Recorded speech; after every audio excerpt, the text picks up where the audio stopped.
Good afternoon. I'm Bill Drayton from Shoka. I really wish I was with you. Uh, I think you're starting a conversation that's very important for everyone in the room and ultimately for Japan and beyond, and a conversation that should lead to action and collaboration. We, the world, Japan, each of us individually are facing the biggest turning point that the world has seen in millennia. And it's a really big mistake to miss turning points. In this country, Detroit 50 years ago was the top of our technology, wealth, pride. Now it is a destroyed city which has to tear down 40% of the remaining buildings at a cost of $1 billion because they're not rescuable, just as one indicator.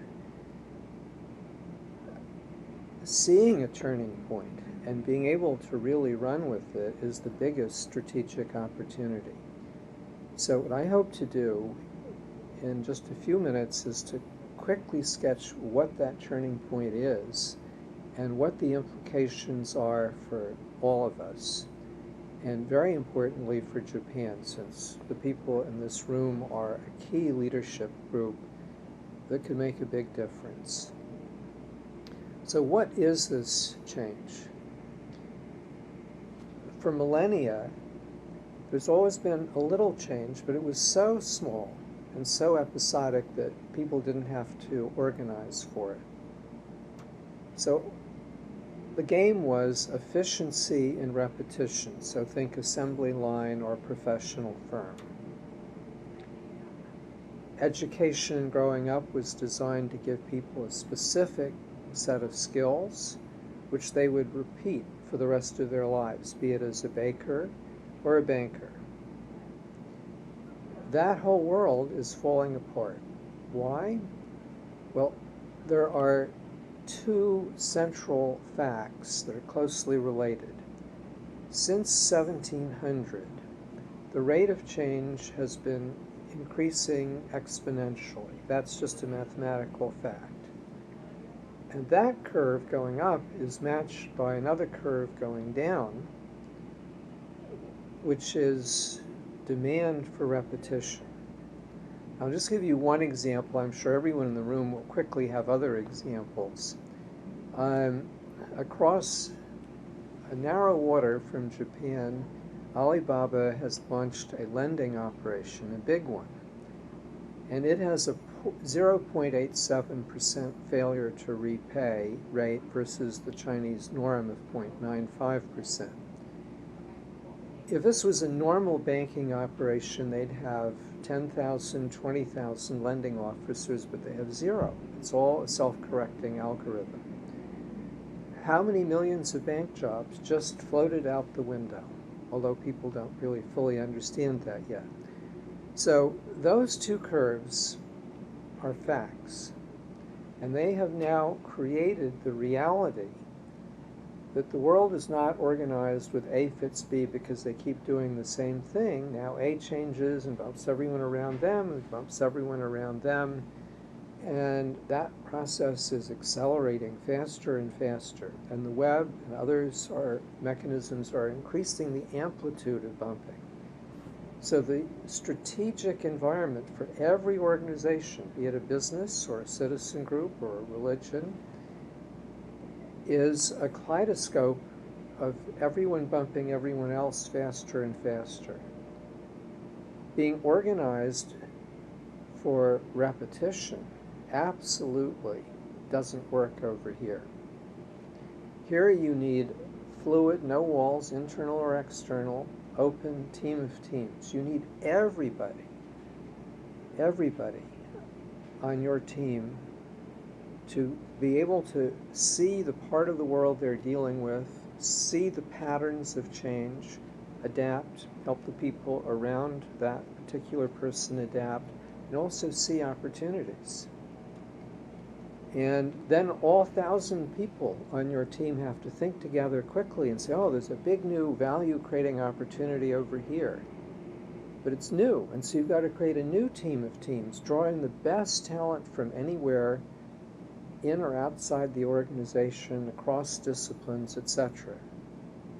Even a decade or so ago, that new team would be able to repeat that great new idea for a decade or so at least. Forget it. It's going to have to start changing the next day and the next day after that. So this is just a new strategic environment. It requires a new organization, and it requires, therefore, people with very different skills. And that means every company has to recruit for different types of talent, and it has to continuously develop different types of talent inside. So let me shift over now to some of the implications of this. One of the really important implications is that every young person must practice and practice being a change maker as a young person. That's roughly 12 through 20. That's why Ashoka Japan has Ashoka's Youth Venture. It's helping young Japanese do exactly that. And there are amazing stories. You should please ask some of our colleagues there to tell you some of those stories. Now, how many young people in Japan, or for that matter anywhere, have that opportunity? We make it really difficult. We need to make it very easy. Okay, right now, there are a small number of people in Japan or America or anywhere else who have these skills. Google has been able to hire 30,000 creative engineers. They've got them organized in 3,000 fluid teams, open, all sorts of new combinations. Google can do that, but how far down into the American or, say, Japanese or Polish economy can you go if you've only got 1 or 2% of the population who has these skills? So if you are an individual, all of us as individuals, you probably care about some young person. Is that young person practicing change making? Is she or he going to have the essential skills to play in this game? If not, you've got work as a grandparent or parent or aunt, serious work to do. Same thing for your friends, for yourself. Do you have these skills? Are you developing them?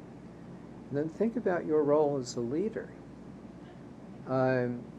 This is a new strategic environment, so your strategy has to be different, and your organization has to be different, and your skills as a leader have to be different.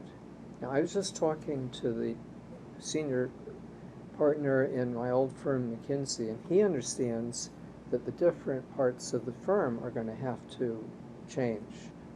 And then all the applications, whether it's to the finance industry or to problems that cut across the former categorical boundaries. So that's one of the things that Unilever is doing well. They understand they've got to deal with the whole world, not just a piece of it. So this is a very profound moment. It's a wonderful moment because the world we're going to is much better. When everyone's a change maker, there's no way the problems outrun the solutions. When everyone's a change maker, it's an inherently much more equal world.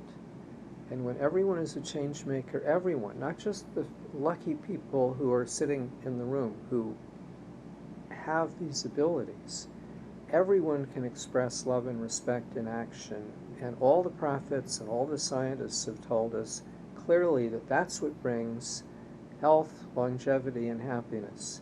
So let me wish you tremendous luck, happiness. May this be a great conversation. Thank you.